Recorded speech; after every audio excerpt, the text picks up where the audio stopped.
Welcome back to Picket Fence YouTube channel. My name is Emily, and in this video we are going to be playing with the new fabulous toner foiling card fronts, as well as a couple of new toner foils. So I'm just laying them all out here so you can see how gorgeous all the designs is from the new packs. And I picked out a couple of ones that I will be using. I just want to share a couple of ones that didn't make it to today's project, but that is available if you like to play around with them. So you have some beautiful seasonal sentiments, so really fun, and I believe it's true of everyone in all of the packs. And this is the last one, Holiday Treasures, I believe it's called. So you can see all the fun patterns here. I will be foiling a couple of ones of these, and but I will not create cards with all of them. I will pick a couple of them and create pretty cards for today's video. So I hope you will enjoy this video, and let's get started by using this beautiful red foil from Picket Fence. By the way, all of the products that I'm using in this video will be linked down below if you'd like to check them out. So you can see I'm just turning my paper here and cutting this to the right size. You can see here how the packaging is a perfect way of storing them.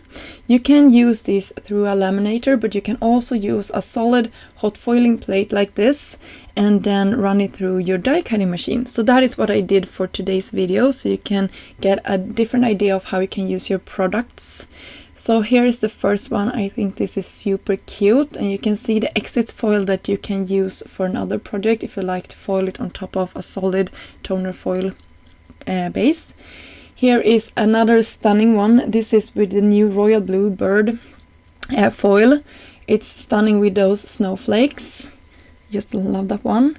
And here's another one with the new turquoise blue starburst foil, and you can see how beautiful this turned out. I had some parts that didn't foil perfectly, but that was I think because my foil got a little bit creased on those places, but otherwise you can see how beautiful all of this really foiled, and it isn't that noticeable in real life. There is also the exit foil if you like to use that. So here is another one. Look at that sentiment. This will not end up on a card for today's video, but you can see that it really foiled beautiful in that holographic gold cardstock.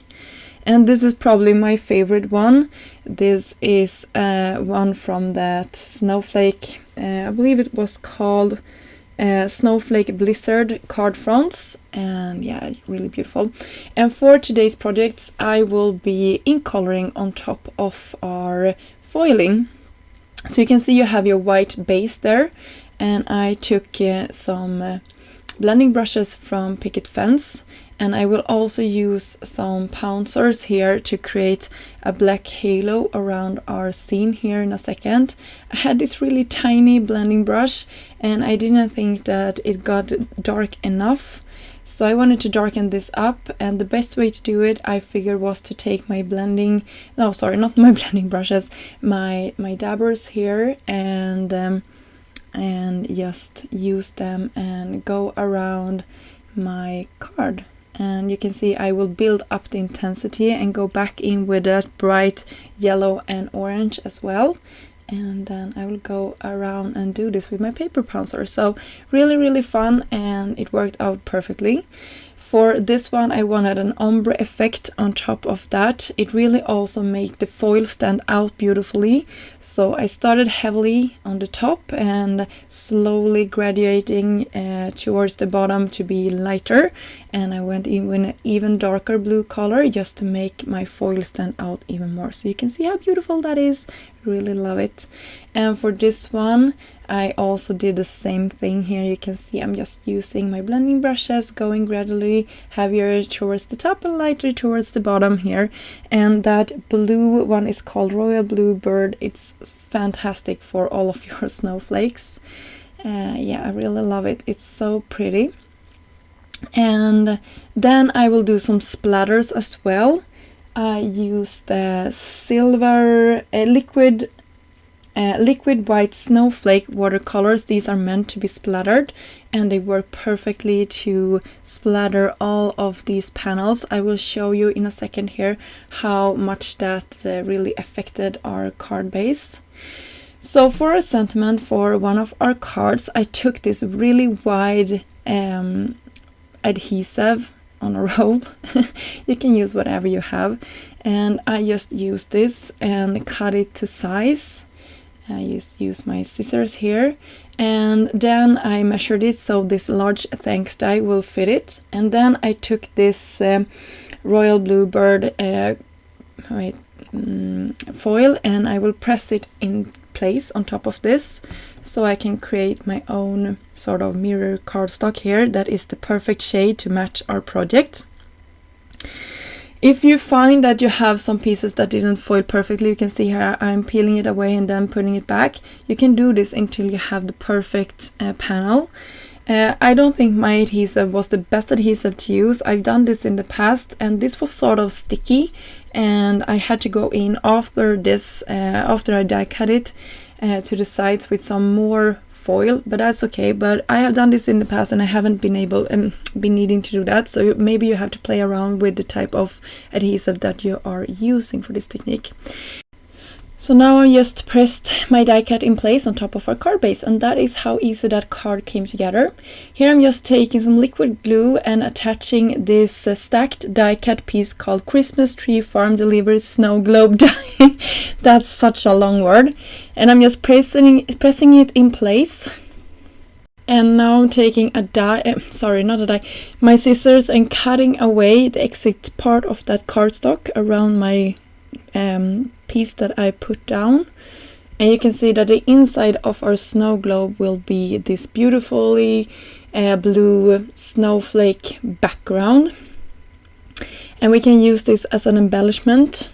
But before we do that, I will be using a sentiment from the Candy Cane Christmas, and I will curve it to match my snow globe here, and it's really easy to do inside of this stamping platform from Altenew.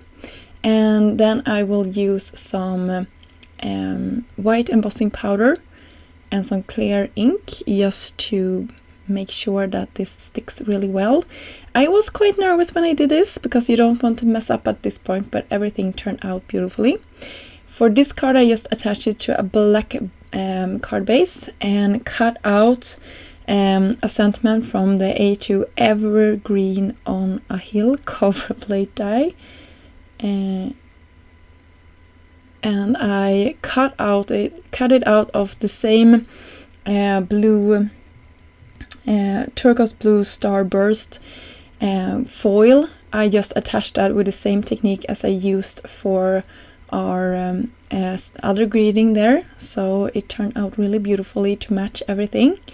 And for my back shadow here of my snow globe, I just attached dark blue cardstock and popped this on place and left a white border to coordinate with our sentiment. So now I will give you a close-up look of all of the products that we created today. You can see the ones that didn't make it into a card today, and you can see the ones here that turned out to be finished cards and how easy these were to create. So if you are in a rush to create your holiday cards, these are super easy to use and they are really fun to play with. So I hope you got inspired to pull out your foil and toner sheets, and until next time, have a great day. Bye!